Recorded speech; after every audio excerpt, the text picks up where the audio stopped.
Kí nìdí tí a ṣe ń sọ pé ká dá dúró gẹ́gẹ́ bí orílẹ̀-èdè? Ìdí ni pé tí a bá dá dúró, a máa lè control gbogbo ohun tó jẹ́ ohun tó wà ní orílẹ̀-èdè tiwa. Yorùbá nation tí à ń gbẹ́, tá à ń fẹ́, tí à ń sọ pé ká gbà kò kí ń ṣe politics, kò dẹ̀ ń ṣe ìjà ẹ̀sìn. Ìjà òmìnira ló ń pè é. Kò ń ṣe pé à ń bájọba Nàìjíríà jà. A fẹ́ wà nínú Nàìjíríà mọ́.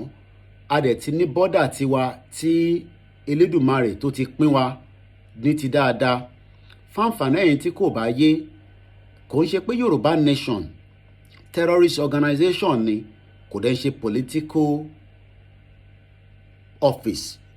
Yorùbá nation orílẹ̀-èdè ni. A máa ní pálí tiwa tó ń pè ní ìwé ìrìnsẹ̀. A máa ní defense tiwa tó máa jẹ́ Yorùbá defense, orúkọ tá a bá fẹ́ pè é. Navy wa, ọlọ́pàá, immigration, gbogbo nǹkan yẹn àwa la máa control.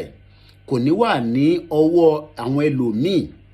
Ìdí tí a dẹ̀ ṣe ń sọ bẹ́ẹ̀ ni pé tá a bá padà sí àwọn òyìnbó tá à ń pè ní aláwọ̀ funfun, àwọn British government, àwọn ni wọ́n dà wá papọ̀ pẹ̀lú àwọn ẹ̀yà míì ní ọdún 1914. Ó ti lọ pé 108 years nísìnyí. Wọ́n dẹ̀ fi sí nígbà yẹn pé tí clause bá wà, a lè kúrò nínú Nàìjíríà. Clause yẹn dẹ̀ ti parí ní 2014. Ìyẹn ló ń pè ní 100 years. So bí àtẹ bá ń gbọ́ táwọn èèyàn bá ń sọ pé Yorùbá nation, Yorùbá nation, kò ń ṣe nǹkan kan ju pé a fẹ́ dá dúró gẹ́gẹ́ bí orílẹ̀-èdè ni. Èyí tá à ń sọ nìyẹn.